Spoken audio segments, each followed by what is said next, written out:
안녕하세요. 2023년 밴쿠버 부동산 브리핑을 전해드리는 마기웅 리얼터입니다. 새해는 토끼의 해입니다. 그래서인지 잊고 지냈던 토끼야 동요가 생각났습니다. 잠깐 들어보실래요? 토끼야 토끼야 산속의 토끼야 겨울이 되면은 무얼 먹고 사느냐. 토끼를 본 기억이 가물가물한데 유난히 추운 겨울의 시작과 함께 토끼해를 맞다 보니 토끼의 겨울나기가 갑자기 궁금해졌습니다. 그런데 토끼는 눈밭을 뛰어다니기에 불편함이 없도록 겨울이 오기 전에 새 털로 발을 두텁게 하고 또 털갈이를 통해서 온몸을 긴 털로 감싸 안아서 혹한해도 얼어 죽는 일은 없다고 합니다. 시속 60km로 민첩하지만 천적은 겨울 추위가 아니고 고요떼나 삭갱이 같은 포식동물이라고 합니다. 토끼의 민첩함과 지혜로움으로 불안함이 가득한 새해를 잘 이겨내기를 바라는 마음입니다. 먼저 코비드-19으로 팬데믹이 시작된 2020년 이후 지난 3년간의 주요 경제 변수 동향을 미국 지표를 중심으로 살펴보겠습니다. 먼저 미 연준의 기준금리와 CPI 소비자 물가지수를 보면은 기준금리는 팬데믹 이전에 1.75%에서 팬데믹 이후 0.25%까지 전격적으로 인하했지만 지난해 급격한 인플레이션으로 인해서 기준금리는 지난 12월 4.5%까지 인상되었습니다. 한편 팬데믹 이전에 2에서 2.5% 수준을 유지하던 미국의 소비자 물가지수는 2021년 5월 5%를 돌파한 후에 지난해 6월에는 9.1%까지 급등한 후에 지난해 11월 기준으로 7.1%를 보였습니다.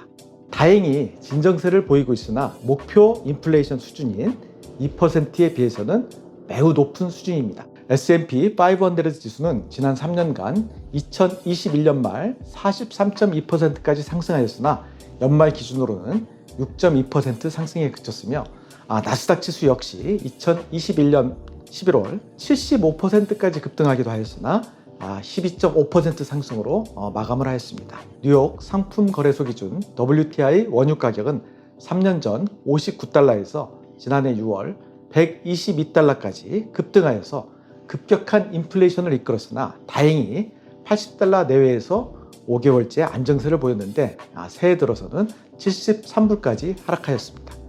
10년 만기 미국채 금리는 2020년 1월 1.83%에서 지난해 10월 4.21%까지 무려 130% 상승한 최고치를 보인 후에 2020년 말 3.88%로 마감했습니다. 새해 들어서는 경기 침체 우려로 3.7%대로 안정되고 있습니다. 이렇게 지난 3년간 모든 경제 및 금융 지표들을 보면서 그동안 시장의 변동성이 얼마나 심했는지를 다시 한번 확인할 수 있었습니다. 이제 지난 3년간 밴쿠버 부동산 시장을 살펴보기로 하겠습니다. 메트로 밴쿠버 지역의 전체 주택가격 HPI 가격지수는 2020년 1월 91만 7,700불에서 2022년 3월 최고 가격인 126만 3,500불로 37.6% 상승한 후에 지난 12월 기준으로는 111만 4,300불로 21.4% 상승하였습니다. 프레이저밸리 지역은 2020년 1월 68만 3,600불에서 120만 1,100불까지 75.7%의 폭등세를 기록한 후에 지난 12월 95만 5,700불로 39.8% 상승하였습니다.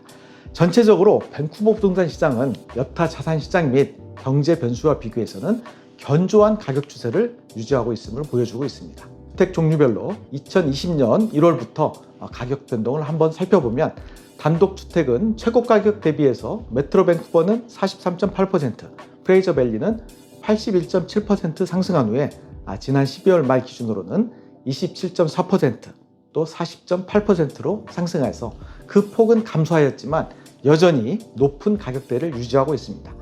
타운하우스 역시 최고 가격은 44.3%, 66.5% 상승한 후에 12월 말 29.2%, 40.6%로 상승폭은 감소하였습니다. 콘도는 최고 가격은 각각 24.6%, 55.7% 상승하였으나 12월 말에 14.6%, 33.6% 상승을 유지하였지만 단독주택과 타운하우스에 비해서는 그 상승폭이 작았습니다. 이제 지난 12월 부동산 시장 통계를 살펴보겠습니다. 메트로 밴쿠버 지역의 전체 거래량은 1295채로 지난해 12월 2688채보다 51.8% 감소하였고 11월의 1614채보다는 10.8% 감소하였습니다. 지난 10년간 12월 평균 거래량에 비해서는 37.7% 적은 것으로 거래량의 감소 추세는 지속되고 있습니다.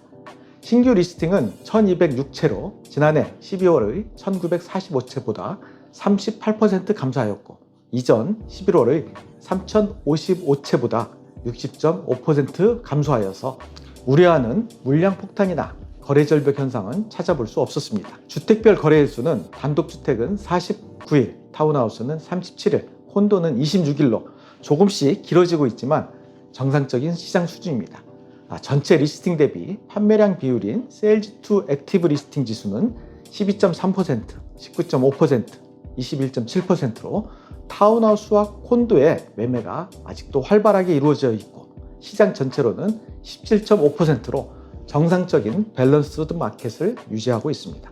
프레이저 밸리의 전체 거래량은 715채로 지난해 12월 1808채보다 60.4% 감소하였고 11월 839채보다는 14.7% 감소하였습니다. 지난 10년간 12월 평균 거래량 중에서는 최저치를 기록하였습니다. 신규 리스팅은 803채로 지난해 12월보다는 52.8% 감소하였고 지난 11월보다는 37.2% 감소하였습니다. 거래일수는 단독주택 42일, 타운하우스 39일, 콘도는 33일을 보여서 거래기간이 길어지고 있습니다.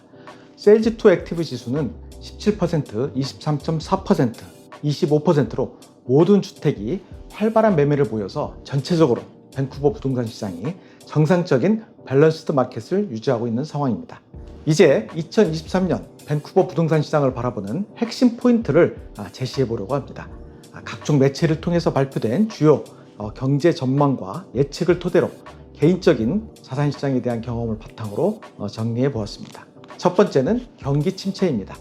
연준을 비롯한 주요 국가의 중앙은행의 기준금리 인상은 총수요와 인플레이션을 진정시키기 위한 정책이기 때문에 경기 침체는 당연한 것입니다. 깊지는 않겠지만 지루한 경기 침체가 예상되고 있어서 밴쿠버 부동산 시장의 경우에 특별한 돌발 변수가 없다면 미미한 조정 국면이 길어질 것으로 보입니다. 참고로 역사상 대부분의 경기 침체는 1년 이내로 그쳤다는 것입니다. 두 번째는 물가입니다.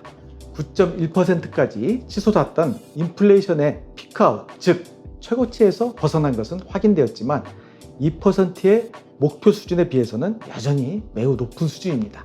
연준 역시 지속적인 금리 인상 의지를 밝히면서 시장의 배드 피봇, 즉 기준금리 인하 가능성을 차단하고 있습니다. 아마 2월 1일 열릴 FOMC에서 25bp 인상된 4.75% 기준금리 인상이 예상되고 있는데 상반기 중에 CPI 지수가 5% 아래로 하락한다면 연준의 금리 인상은 상반기 중에 마무리될 수 있을 것으로 보입니다. 그러나 4일 발표된 12월 FOMC 의사록에서 보듯이 연내 기준금리 인하 가능성은 아직 힘들어 보입니다. 기준금리의 인하를 위해서는 임금과 실업의 고용지표 과열 상태가 진정되어야만 합니다.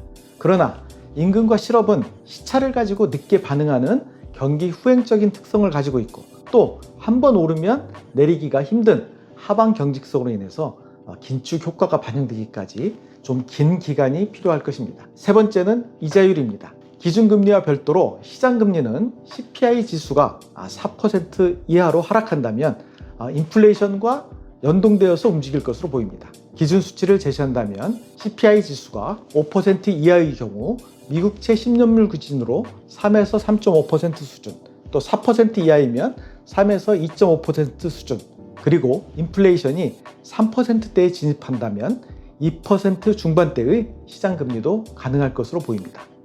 고물가의 기준선으로 여겨지는 4% 이하로 인플레이션이 하락한다면 시장금리는 3% 아래로 하락이 예상되고 이때부터는 부동산 시장에서의 거래량 증가가 나타날 가능성이 크고 이 거래량의 증가는 곧 가격 반등의 신호가 될 것입니다.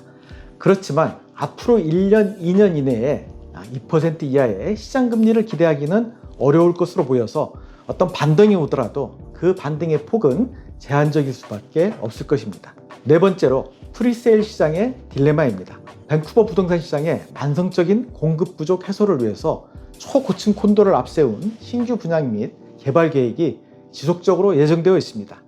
그렇지만 전체적으로 리세일 마켓은 고점 대비 20에서 35% 하락하였음에도 불구하고 신규 분양 가격의 하락을 기대하기는 어려운 상황입니다. 왜냐하면 인플레이션으로 인해서 인건비나 자재비 등이 올랐고 또 추가적인 개발을 위한 토지 매입 가격 등이 상승해서 분양 가격을 내리기는 쉽지 않기 때문입니다. 한편 바이어들의 경우에도 고금리와 빠듯해진 자금 상황을 감안할 때 오랜 기간 디파짓으로 자금이 묶이는 것을 감당하기는 쉽지 않아 보입니다. 따라서 신규 분양 시장이 위축되고 또 예정된 개발 계획이 지연되면 장기적으로 부동산 시장의 공급 부족은 더욱 심화될 것으로 보입니다.